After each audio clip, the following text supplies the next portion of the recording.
Morning student. आज की इस साइंस की क्लास में आप सभी का स्वागत है। आज हम कक्षा 10 के विज्ञान विषय का अध्याय 1 रासायनिक अभिक्रियाएं एवं समीकरण को समझेंगे। इस अध्याय के अंतर्गत हमने रासायनिक अभिक्रियाओं को समझा एवं रासायनिक समीकरणों को समझा। आज हम रासायनिक अभिक्रियाओं के प्रकारों को समझेंगे। तो आइए देखते हैं अब रासायनिक अभिक्रियाओं के प्रकार। Good morning student. कल हमने रासायनिक अभिक्रिया एवं रासायनिक समीकरण को समझा। अब आज हम रासायनिक अभिक्रियाओं के प्रकार को समझेंगे। रासायनिक अभिक्रियाओं के प्रकार में पहला प्रकार है संयोजन अभिक्रिया।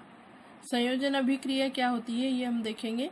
दो या दो से अधिक अभिकारक मिलकर एकल उत्पाद बनाते हैं। अर्थात अभिकारक कितने हैं? दो या दो से अधिक, और उत्पाद क्या बनता है? एकल। इसे हम इस उदाहरण से समझेंगे। कोयले का दहन। कोयला क्या होता है? Carbon, C। तो C+O2। कोयले का दहन ऑक्सीजन की उपस्थिति में होता है। C+O2 गिव्स CO2, अर्थात कार्बन डाइऑक्साइड गैस बनती है। अर्थात यहाँ दो अभिकारक है और उत्पाद एक बन रहा है। दूसरा उदाहरण देखेंगे। H2+O2 गिव्स 2H2O, अर्थात हाइड्रोजन और ऑक्सीजन दो अभिकारक मिलकर एक उत्पाद बना रहे हैं, जल। ठीक है। इसका दूसरा प्रकार है वियोजन अभिक्रिया। यह संयोजन अभिक्रिया की विपरीत अभिक्रिया होती है। देखेंगे हम कि इसमें एकल अभिकर्मक टूटकर छोटे छोटे उत्पाद बनाते हैं, अर्थात CaCO3 CaO + CO2 दो उत्पाद बना रहा है, और इधर अभिकर्मक क्या है? एक है। अर्थात एक अभिकारक है और उत्पाद कितने बन रहे हैं? दो या इससे अधिक भी हो सकते हैं। इस अभिक्रिया के तीन प्रकार होते हैं। पहला है ऊष्मीय वियोजन, अर्थात इसमें अभिकारक का ऊष्मा या ताप के द्वारा वियोजन होता है। CaCO3 ताप दिया जाता है, इसे गर्मी दी जाती है, और ये CaO + CO2 अर्थात कैल्शियम कार्बोनेट जो होता है वो कैल्शियम ऑक्साइड और कार्बन डाइऑक्साइड में टूट जाता है। इसका दूसरा प्रकार है विद्युत वियोजन। इस अभिक्रिया में विद्युत धारा या करंट के द्वारा वियोजन होता है। इसका उदाहरण है 2H2O गिव्स 2H2 + O2, अर्थात जब पानी के अंदर या जल के अंदर विद्युत धारा पास की जाती है या करंट पास किया जाता है तो वह हाइड्रोजन और ऑक्सीजन में विभक्त हो जाता है। इसका तीसरा प्रकार है प्रकाशीय वियोजन। सूर्य के प्रकाश में वियोजन, अर्थात इस अभिक्रिया में सूर्य का प्रकाश में अभिकारक टूटकर दो भागों में बंट जाता है। जैसे सिल्वर क्लोराइड AgCl, ये सूर्य के प्रकाश की उपस्थिति में Ag + Cl2, अर्थात सिल्वर और क्लोरीन में विभक्त हो जाता है। इस अभिक्रिया का उपयोग फोटोग्राफी में ज्यादातर किया जाता है। इसके बाद हम अगले पेज पर देखेंगे। तीसरा प्रकार है विस्थापन अभिक्रिया। इस अभिक्रिया में एक तत्व दूसरे तत्व को विस्थापित कर देता है। इसे हम इस उदाहरण से समझेंगे कि CuSO4 + Fe gives FeSO4 + Cu। CuSO4 copper sulphate होता है, प्लस Fe अर्थात लोहा। तो इस यौगिक में से जो ये कॉपर सल्फेट है, इसमें से जो ये कॉपर है, तो लोहा अधिक क्रियाशील है, ये इस कॉपर को विस्थापित कर देता है और यहाँ फेरस सल्फेट बना देता है और कॉपर को अलग कर देता है। तो ये कौन सी अभिक्रिया हुई? विस्थापन अभिक्रिया। इसी प्रकार अगला प्रकार है द्विविस्थापन अभिक्रिया। इस अभिक्रिया में अभिकारकों के बीच आयनों का आदान प्रदान होता है। इसे हम इस उदाहरण से समझेंगे कि sodium sulphate Na2SO4 + BaCl2 barium chloride. यहाँ पर BaSO4 + NaCl2, अर्थात बेरियम सल्फेट और सोडियम क्लोराइड बना। तो यहाँ पर क्या हुआ कि बेरियम जो है वो सल्फेट के साथ हो गया और सोडियम क्लोराइड के साथ हो गया, और इन्होंने यहाँ पर बेरियम सल्फेट और सोडियम क्लोराइड बना लिया। जो बेरियम सल्फेट है ये एक प्रकार का जलीय विलयन होता है और इसमें सफेद अवक्षेप नीचे तली में बैठ जाता है। अगली अभिक्रिया है उपचयन एवं अपचयन अभिक्रिया। इन अभिक्रिया जब ये दोनों साथ में होती है तो इसे हम रेडॉक्स अभिक्रिया भी कहते हैं। उपचयन अभिक्रिया, इस अभिक्रिया में ऑक्सीजन की वृद्धि होती है एवं हाइड्रोजन की कमी या ह्रास होता है हाइड्रोजन का। दूसरी अभिक्रिया है अपचयन अभिक्रिया, इसमें हाइड्रोजन की वृद्धि होती है और ऑक्सीजन का ह्रास होता है। दोनों एक दूसरे के विपरीत अभिक्रिया है। इस उदाहरण से समझेंगे C+O2 CO2, अर्थात यहाँ ऑक्सीजन की वृद्धि हुई है। दूसरा उदाहरण है CuO copper oxide plus H2 gives Cu plus H2O, यहाँ हाइड्रोजन की वृद्धि हुई है। ठीक है, अब इन उपचयन और अपचयन अभिक्रिया, इसमें से जो उपचयन अभिक्रिया है इसका हमारे दैनिक जीवन में क्या प्रभाव होता है, इसे हम अगले पेज पर समझेंगे। इसका प्रभाव संक्षारण, अर्थात जब कोई धातु नमी, आर्द्रता एवं वायु या अम्ल के संपर्क में आती है तब धातु संक्षारित हो जाती है। अर्थात कोई भी धातु हो, जब उस पे वायु का प्रभाव होता है और साथ में नमी अर्थात पानी का भी प्रभाव होता है तो उस पर कुछ मलिन सी परत चढ़ जाती है, अवांछनीय परत चढ़ जाती है, जिसके कारण वो धातु कमजोर होने लग जाती है। तो इस क्रिया को कहते हैं संक्षारण की क्रिया। तो इसको हम इस उदाहरण से समझेंगे कि लोहे में जंग लगना। आपने देखा होगा कि कभी कभी हमारे घर में लोहे की जाली होती है, लोहे के गेट होते हैं, तो उन पर लाल भूरे रंग की परत चढ़ने लग जाती है, उसे कहते हैं जंग लगना। हम कहते हैं ना लोहे पर जंग लग गया, तो ऐसी लाल लाल भूरी भूरी परत चढ़ती है, वो उस धातु का, लोहे का संक्षारण हो रहा है, मतलब वो धातु कमजोर हो रही है। इसी प्रकार तांबे के बर्तन जब हमारे घर में रखे रहते हैं तो उन पर हरी हरी परत चढ़ जाती है, अर्थात तांबे का संक्षारण हो रहा है। चांदी पर काली की परत चढ़ जाती है, अर्थात चांदी का संक्षारण होता है। तो इस संक्षारण को बचाने के लिए कुछ उपाय किए जाते हैं, जैसे हम हमारे घर के लोहे के दरवाजे खिड़की आदि पर पेंट कर देते हैं, जिससे वो जंग लगने से बच जाते हैं, या तेल या ग्रीस लगाकर भी उनका बचाव किया जा सकता है। इसी उपचयन अभिक्रिया का दूसरा प्रभाव है विकृत गंधिता। इस प्रभाव में तेलीय खाद्य पदार्थ वायु के संपर्क में आने पर उपचयित हो जाते हैं, जिससे उनका स्वाद या गंध बदल जाता है। अर्थात जो तेल में तले हुए या घी में तले हुए पदार्थ होते हैं, वो लंबे समय तक अगर हम उन्हें रखें तो उनका स्वाद बदल जाता है और उनमें अजीब सी गंध आने लग जाती है, जो खाने योग्य नहीं रहते हैं। तो इनके बचाव के लिए हम क्या करते हैं कि नाइट्रोजन गैस द्वारा उनका बचाव होता है। अर्थात जैसे चिप्स का कोई पैकेट है या कुरकुरे का कोई पैकेट है, तो आपने देखा होगा कि उस पैकेट के अंदर ऑक्सीजन गैस निकालकर नाइट्रोजन गैस भर दी जाती है, जिससे अगर वो चिप्स लंबे समय तक भी रखा रहे तो वो खराब नहीं होता है। दूसरा उपाय है प्रशीतन द्वारा, अर्थात फ्रिज में रखकर, प्रशीतन मतलब ठंडे स्थान पर रखकर, तो हम कुछ खाद्य सामग्री को फ्रिज में रख देते हैं और लंबे समय तक वो सुरक्षित रहती है। वायुरोधी द्वारा, अर्थात हम कुछ खाद्य सामग्री को एयर टाइट डिब्बों में बंद कर देते हैं ताकि बाहर की हवा उसमें न लगे, और हवा नहीं लगती है, इस कारण वो सुरक्षित रहता है। एंटीऑक्सीडेंट द्वारा, अर्थात कोई ऐसा पदार्थ उसमें डालकर जो उसे खराब होने से बचाए, उसे एंटीऑक्सीडेंट कहा जाता है। उसे डालकर हम उसे सुरक्षित रख सकते हैं। अब हमने जो आगे अभिक्रियाओं के प्रकार पढ़े, उसमें तापमान के आधार पर भी कुछ अभिक्रियाओं को वर्गीकृत किया गया है। उसके अंतर्गत है ऊष्माक्षेपी अभिक्रिया।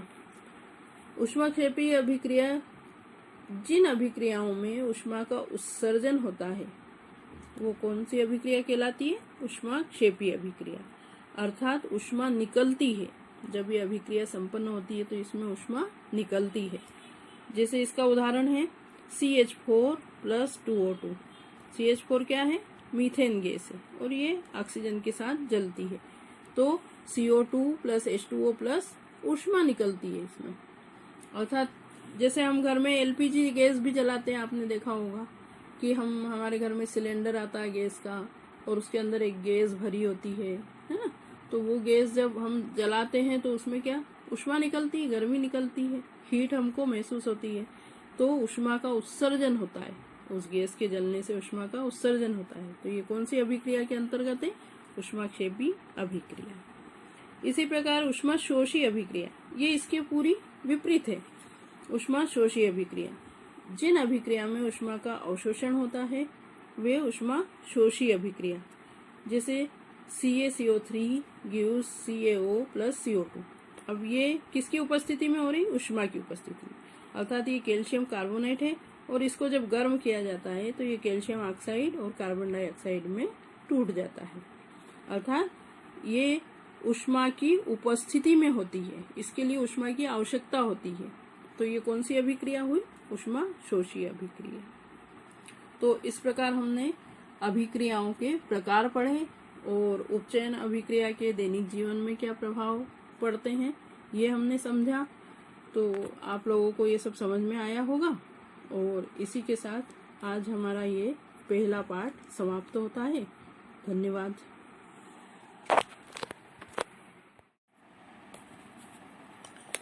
तीसरा प्रकार है विस्थापन अभिक्रिया। इस अभिक्रिया में एक तत्व दूसरे तत्व को विस्थापित कर देता है। इसे हम इस उदाहरण से समझेंगे। CuSO4 plus Fe। CuSO4 अर्थात कॉपर सल्फेट और Fe मतलब लोहा, गिव्स FeSO4 प्लस Cu। अर्थात यहाँ से जो यह है SO4 ये इसके साथ मिल गया है और FeSO4 बनाता है और ये कॉपर यहाँ से अलग हो जाता है। मतलब एक तत्व दूसरे तत्व को विस्थापित करता है। अर्थात जो ये लोहा है ये कॉपर को विस्थापित कर देता है। तो इस प्रकार की अभिक्रिया कहलाती है विस्थापन अभिक्रिया। अगला प्रकार है द्विविस्थापन अभिक्रिया। इस अभिक्रिया में अभिकारकों के बीच आयनों का आदान प्रदान होता है। इसे हम इस उदाहरण से समझेंगे कि Na2SO4 plus BaCl2 gives BaSO4 plus NaCl2। अर्थात सोडियम सल्फेट और बेरियम क्लोराइड दोनों जब अभिक्रिया करते हैं तो इसमें आयनों का आदान प्रदान होता है। अर्थात इसके जो आयन होते हैं धन आयन और ऋण आयन उनका आदान प्रदान होता है। तो ये बेरियम और सल्फेट ये बेरियम सल्फेट बना लेते हैं और इधर ये सोडियम और क्लोराइड दोनों मिलकर सोडियम क्लोराइड बना लेते हैं और बेरियम सल्फेट का यहाँ पर सफेद अवक्षेप प्राप्त होता है। अगली अभिक्रिया है उपचयन या अपचयन अभिक्रिया। इस अभिक्रिया को हम रेडॉक्स अभिक्रिया भी कहते हैं क्योंकि इसमें उपचयन और अपचयन दोनों साथ में होता है, इसलिए इसे रेडॉक्स अभिक्रिया भी कहा जाता है। उपचयन अभिक्रिया को ऑक्सीकरण भी कहा जा सकता है क्योंकि इसमें ऑक्सीजन की वृद्धि होती है और हाइड्रोजन का ह्रास मतलब कमी। ऑक्सीजन की बढ़ोतरी होगी और हाइड्रोजन की कमी होती है, ये उपचयन अभिक्रिया। और अपचयन में हाइड्रोजन की वृद्धि होती है और ऑक्सीजन का ह्रास होता है। इसका उदाहरण देखेंगे C+O2 उपचयन हुआ है CO2 अर्थात जो कार्बन था उसके साथ ऑक्सीजन मिल गया और CO2 बना लिया अर्थात ऑक्सीजन की वृद्धि हुई यहाँ पर। और इसी प्रकार CuO plus H2 gives Cu plus H2O अर्थात यहाँ क्या हुआ है हाइड्रोजन की वृद्धि हुई है ना और ऑक्सीजन का ह्रास हुआ है ये। तो ये कौन सी अभिक्रिया हो गई? अपचयन अभिक्रिया। और इन दोनों अभिक्रियाओं को साथ में हम कहते हैं रेडॉक्स अभिक्रिया। अब इन अभिक्रियाओं का दैनिक जीवन में क्या प्रभाव पड़ता है, ये हम अगले पेज पर देखते हैं कि उपचयन और अपचयन अभिक्रियाओं का दैनिक जीवन में क्या प्रभाव है। तो ये जो संक्षारण की क्रिया होती है वो इन्हीं अभिक्रियाओं का प्रभाव दिखाई देता है हमें। जब कोई धातु नमी एवं वायु के या अम्ल के संपर्क में आती है तब धातु संक्षारित हो जाती है। अर्थात कि कोई भी धातु की कोई वस्तु बनी हुई हो तो उस नमी अर्थात आर्द्रता मतलब जल की उपस्थिति में और वायु की उपस्थिति में उस पर कुछ, जैसे लोहा है तो लोहे पर जंग लग जाता है, तांबे के बर्तन हैं तो आपने देखा होगा कि बारिश के दिनों में उन पर हरी हरी परत चढ़ जाती है, चांदी काली पड़ जाती है। हम चांदी के जेवर देखते हैं ना कि काले पड़ जाते हैं, कुछ समय में हमारे पहनते पहनते ही काले पड़ जाते हैं। तो ये क्या है, वो संक्षारण हुआ है उसका, अर्थात धातु पर कोई काली या मलिन परत चढ़ जाना, अवांछनीय परत चढ़ जाना, तो ये कहलाता है संक्षारण। अब इसके बचाव करने के लिए हम क्या करते हैं कि जैसे लोहे के आपके यहाँ दरवाजे है या गेट बना हुआ है या खिड़की बनी हुई है तो आप उस पर क्या करते हैं, पेंट कर देते हैं। जैसे लोहे के आपकी कोई बाइक है या साइकिल है तो उसकी रिंग में अगर जंग लग रहा है या उस जंग से उसको बचाने के लिए आप क्या करते हैं, तेल या ग्रीस लगा देते हैं। या इसका एक और उपाय है गैल्वेनीकरण भी, कि उस पर क्रोमियम की परत चढ़ाकर भी उसको बचाया जा सकता है। तो ये दैनिक जीवन में उपचयन अभिक्रिया के हमने प्रभाव देखा। दूसरा प्रभाव है विकृत गंधिता। विकृत गंधिता होती है कि तेलीय खाद्य पदार्थ या वसायुक्त खाद्य पदार्थ जो होते हैं वो वायु के संपर्क में आते हैं और उपचयित हो जाते हैं, जिससे उनका स्वाद और गंध बदल जाता है।